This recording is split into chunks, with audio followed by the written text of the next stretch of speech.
how anybody survived that. Like, anybody survived that. You know what I'm saying? Like, not like, I just don't understand. You can see how the Germans had the high ground, right? Yeah. And we talked about Blitzkrieg. They were relentless. They did not, like, give up. And they had the high ground. I mean, like, they had those concrete bunkers. The idea there is that the troops would come in and head towards Paris, the capital. And we'll talk about that in just a second.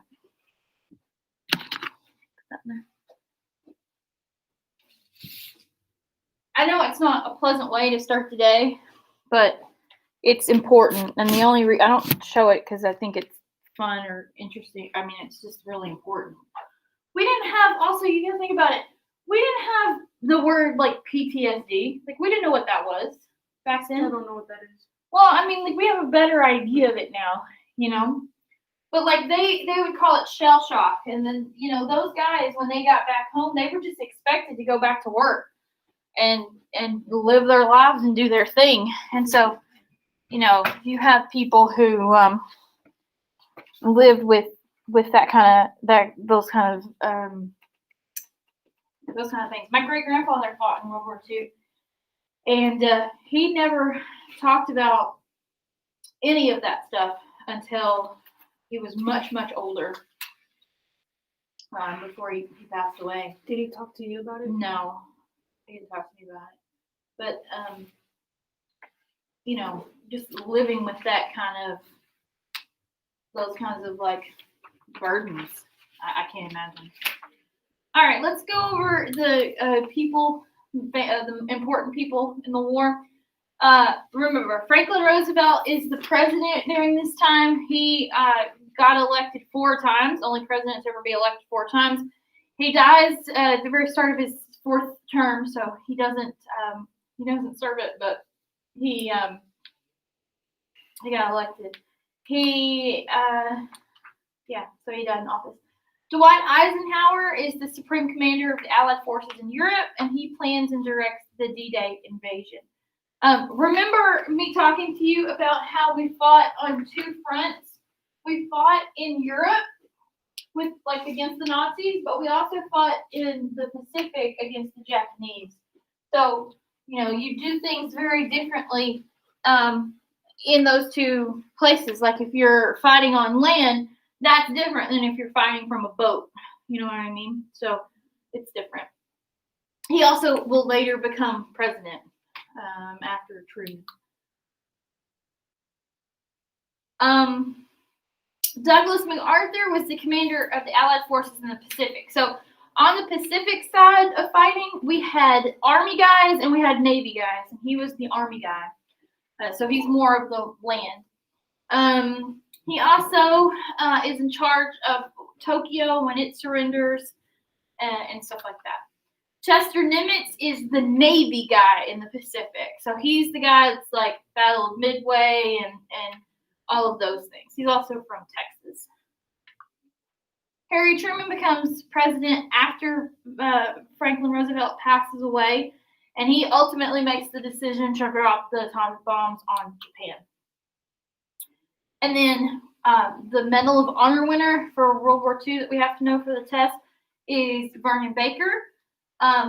So we didn't give any Medal of Honors to any black troops immediately after the war, during or after the war.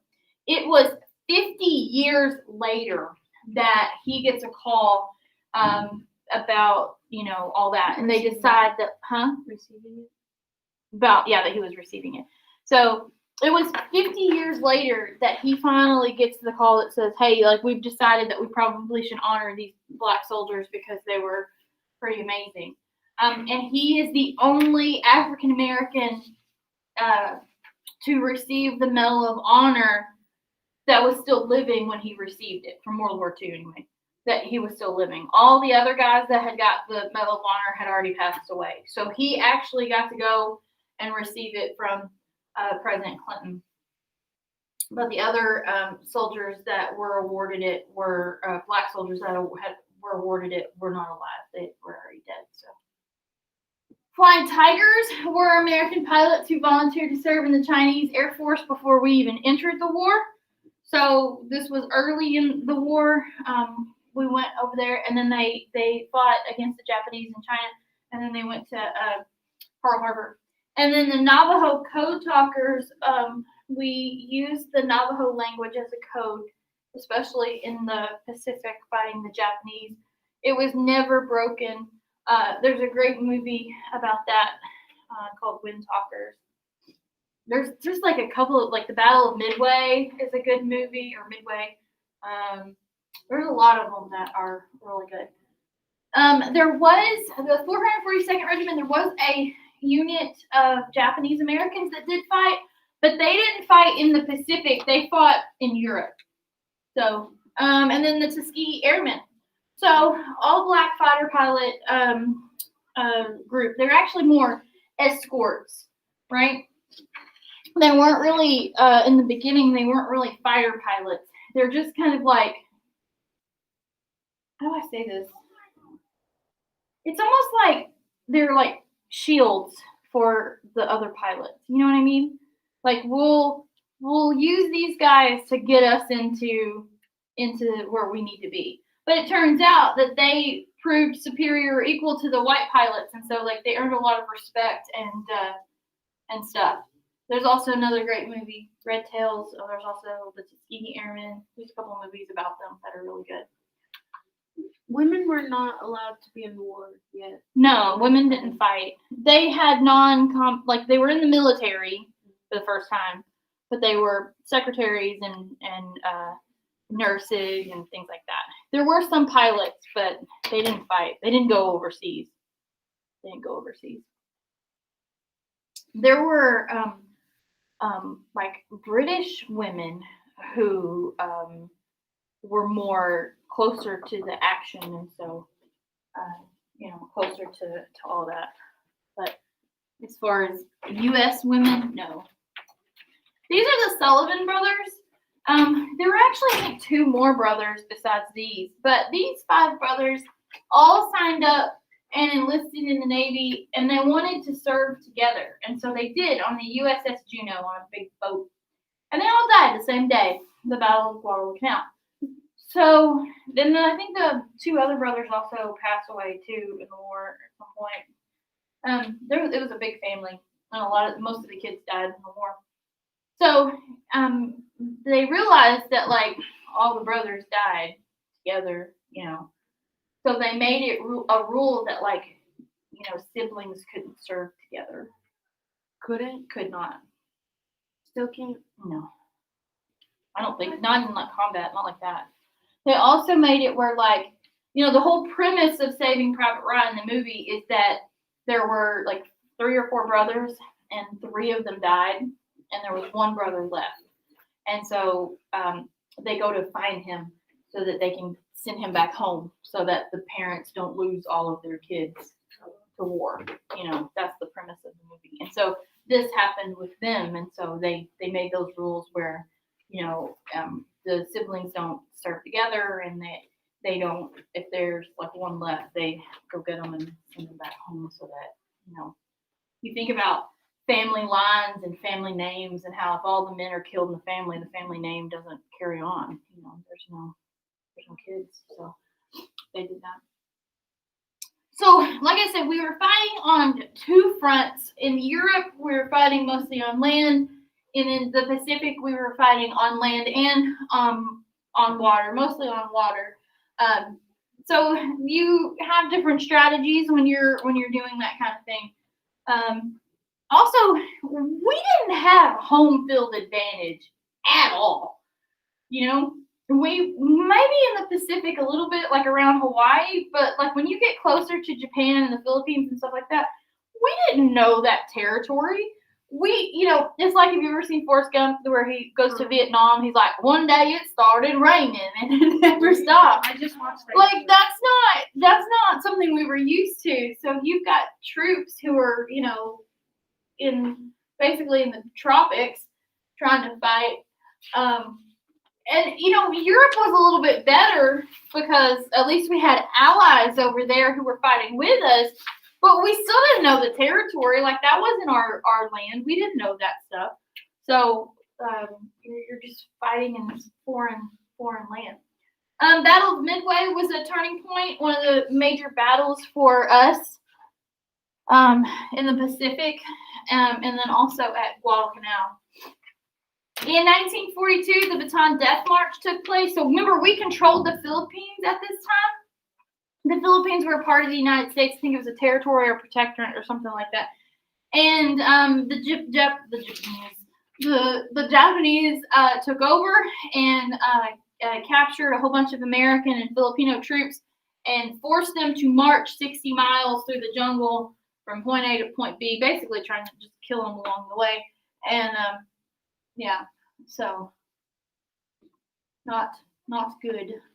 So Russia in the beginning had signed a non-aggression pact with Hitler. They weren't fighting, but Hitler didn't stop at Poland. Hitler advanced towards Russia, and so Russia started fighting against Hitler. And so in Europe, it's actually two fronts in Europe because Hitler was trying to take over France and England, but also trying to take over Russia. And so in 1943, Russia defeats the Germans at the Battle of Stalingrad.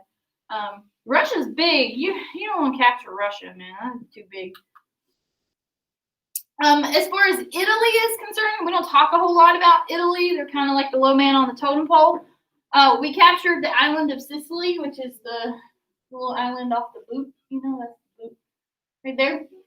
Italy surrenders in September, and then Germany occupies Italy, but we push them out. And in September of 1943, U.S. and British armies invade Italy, and Italy is done. We are in Italy, so they weren't that big a deal.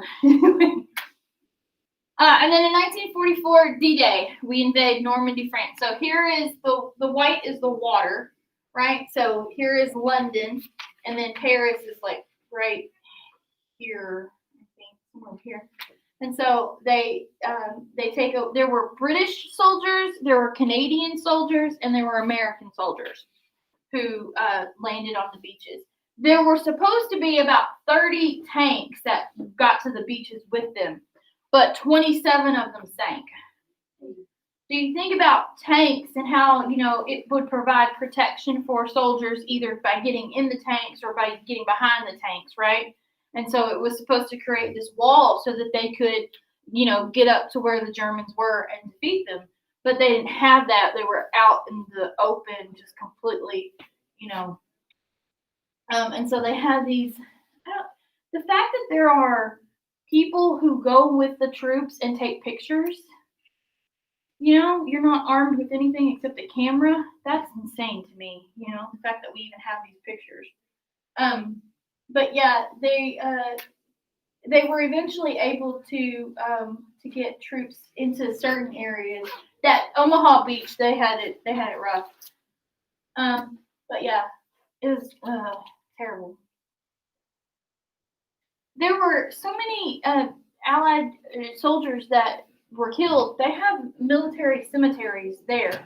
They buried the troops there because there are, there's just so many of them. They couldn't bring them all home. They just didn't have that ability to do that. So there are U.S. soldiers that are from World War II that are buried in France. And you think about all the people that they never found and stuff,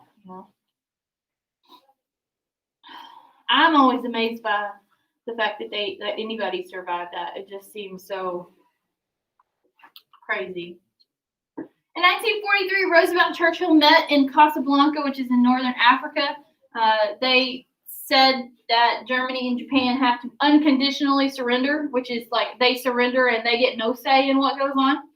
And then the same year, Roosevelt, Churchill, and then Stalin meet in Tehran. They talk about what they're going to do with Germany at the end of the war. They're going to divide it up, which is really important because the dividing up of Germany is going to take us through the Cold War all the way to like 1990, basically. We're going to get a piece of Germany. Britain's going to get a piece of Germany. France is going to get a piece of Germany, and Russia's going to get a piece of Germany. So we're going to do that. Russia also agrees to enter the war against Japan after Germany is defeated.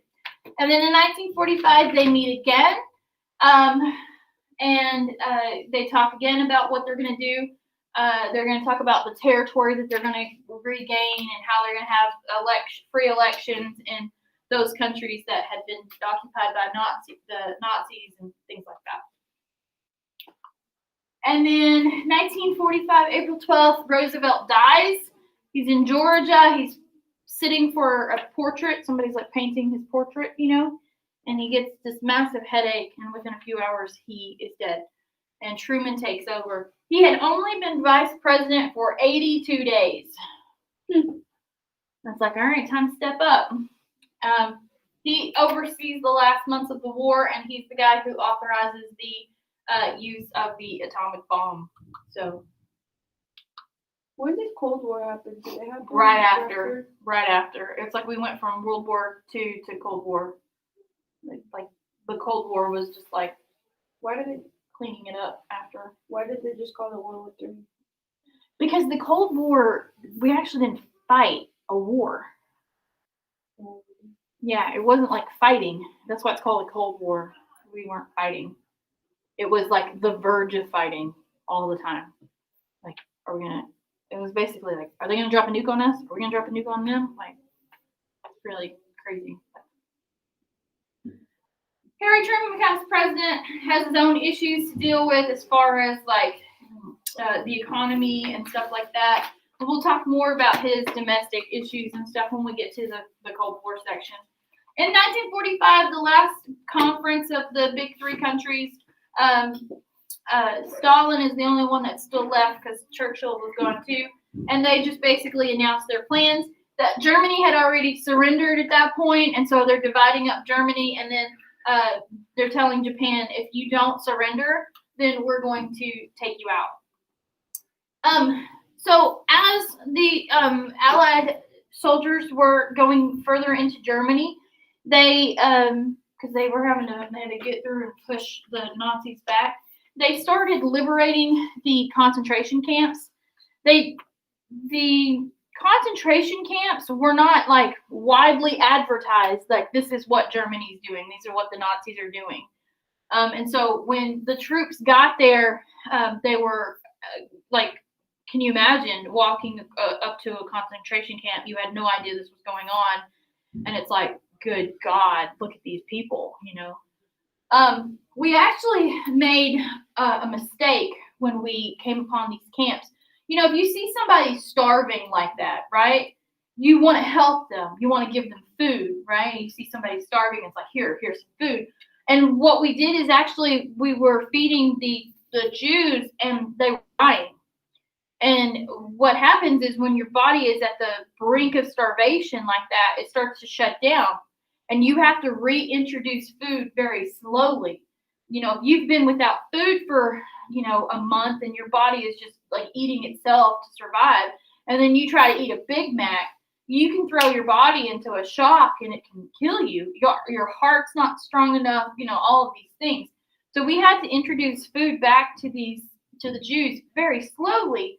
I'm talking like half a piece of bread a day in the beginning, to get them going again. So, yeah, that's insane. I think it's that guy or that guy. I can't remember. Whoops. I heard him speak at the Dallas Holocaust Museum. Yeah. I know it's this rat, but I can't remember. I think it's one of those two guys. Yeah. Heard him speak. Why do they separate the boys and girls? A lot of different reasons. Morale. They're gonna kill them all anyway. They're gonna kill them all anyway. Yeah. There was no point in separating them like that anyway. Well, though, like, well, for a lot of reasons, relational reasons, also just as people and just like, they separate families and stuff like that. That way, like, you couldn't get information to, also, like, men went to certain camps sometimes and did work. and things like that. It was a lot of different reasons. So I'm gonna skip this. So lots of the concentration camps were in Germany, and the death camps were in Poland. Auschwitz, Birkenau being probably the most notable one that people have heard about. Also, Dachau and Bergen-Belsen are big ones. I think Anne Frank died at Auschwitz, didn't she? A lot of people died at Auschwitz. You can still go there today, and it's like a graveyard. You know, you can go in and walk in the buildings. They say, I've heard, I don't know, that it still like smells like death. You know, I don't know. Probably does. It probably does. Yeah. They made sure that they told people what was going on when they came into these camps so that people could see the atrocities and say, like, this is what the Jews or the Germans were doing. This is what was happening. And that's why it's so important to talk about it so that those things aren't forgotten and so that we don't end up repeating history. This is an important poem. It's called, it says, when the Nazis came for the communists, I remained silent. I was not a communist. When they locked up the Social Democrats, I remained silent. I was not a Social Democrat. When they came for the trade unionists, I did not speak out. I was not a trade unionist. When they came for the Jews, I remained silent. I wasn't a Jew. When they came for me, there was no one left to speak out. If you ever go to the Dallas Holocaust Museum, they talk about being an upstander and standing up for other people. You know, you may not agree with other people's religion or their sexual orientation or how they live their life, but you should, if you want to live in a country where you have true freedom, you have to make sure you protect those freedoms, because if the government came in one day and said, you can't be a Catholic anymore, right? That might not affect you. You might not be Catholic. But what if they say, well, Methodist is kind of close to Catholic, so you can't be a Methodist anymore. And then they say you can't be a Baptist anymore. And then they say, well, we're not a religious country, so you can't be religious in this country. You know, and that sounds kind of crazy, and you would think, oh, that won't happen here in America. But we have to actively be thinking about these things, because if you start taking rights away from certain groups of people, it gets real dangerous. Like, who's going to make sure that your rights are still protected, you know? And we have to learn these things that happen with, you know, over in Europe, because we don't want them to happen here. And we're still fighting for civil rights. I guess we'll keep figuring it out. The Manhattan Project was the project to develop the atomic bomb. They didn't like have it all in one spot, right? Because if you have it all in one spot, then somebody could be a spy and tell the enemy, the enemy, and then there you go. So they divided it up. Los Alamos, New Mexico had a lab. Hanford, Washington had a lab. The lab in Chicago, and then Oak Ridge National Laboratories. Robert Oppenheimer was the director. Albert Einstein worked for it. You had like the smartest people in the United States working on this thing. And they tested it successfully for the first time July 16, 1945. And Robert Oppenheimer said, I am the destroyer of worlds. They didn't want to use it. None of the scientists wanted to use it. They knew that it was terrible. They knew that this thing was not good, you know. In 1945, in May, Germany had surrendered, but the Japanese were not going to surrender. In fact, if we hadn't dropped the atomic bomb on them, they probably would have kept fighting. If you've ever seen Hacksaw Ridge, it really does a good job of portraying the fierceness of the Japanese and the fact that they did not give up. They did not get down. They just kept coming. So Harry Truman had this decision to make. Have you ever heard the phrase choosing the lesser of two evils? You ever heard that? You've never heard that, John? So sometimes do you have headphones in right now? Yeah, that's hella rude. Okay. So sometimes you have to choose between the lesser of two evils. You have a path that you have to take. You have two decisions that you have to take. And they're both very bad, right? We can keep fighting this war and a whole bunch of people are going to die. Or we can drop this atomic bomb and a whole bunch of people are going to die, but then it'll be over, right? So it's like, what decision do you make? And Harry Truman made the decision to drop the bomb in the war. The intensity of the atomic bomb was so great that people's shadows were burned into the concrete. So there's a bicycle. Here you can see a ladder and then a person's reflection. People burn. Oh yeah, if you were close to like where the bomb like actually like exploded, you would be incinerated. There'd be nothing left of you. The heat, the intensity of the heat is so great. It's like hotter than the surface of the sun. You would just evaporate, like you're gone. You're just gone. There's nothing left of you. But it's like almost like taking a picture. People's shadows were left. This is actually like steps. So imagine somebody sitting on steps. It's the shadow of a person. Like that would be their butt, and that would be like where their legs were. But they're okay. No, they're gone. Oh. They're gone. Oh. They don't exist anymore. This is a person. It's upside down. Here is their head. That's like their cane. Like they're Like walking going like this. upstairs. Yeah, going up the stairs. That's sad. It burned like the reflection of the railings. Yeah. Yeah. If you're that close, you're not. You don't. Why So did all those anyone people were exist dead? anymore? Huh? All those people were dead? There were people who survived it. If you were like super close to where the bomb, you were gone. But the further out you went, you were burned. A lot of people had intense burns all over their body, like their entire, like your clothes were burnt off. You know, so you were burned all over your body. Radiation poisoning. People got sick and died. Not only did people die immediately, but like people died for years and years and years because of like radiation poisoning and stuff like that. Think about like the like you can't grow anything because the ground, is radiated and stuff. So They couldn't warn people before it all dropped Huh? it? They couldn't warn people before they dropped we it? didn't give them any warning. We just dropped it. Oh, we dropped the They bomb? can- We told them that like if they don't, I'm pretty sure that we told them like if you don't stop, we're going to drop. And they didn't. Nobody had that bomb. No other countries had that. I'm saying like the people. Wait. Oh, never mind. Never mind. I was getting confused. Okay. Never mind. I'm so sorry. You're fine. So like they were like, oh y'all, what are you gonna do basically? And we're like, we're gonna drop this bomb. I And thought they're it was like like, our okay. people. And then they didn't believe us, and so then we dropped it, and they were like, holy crap.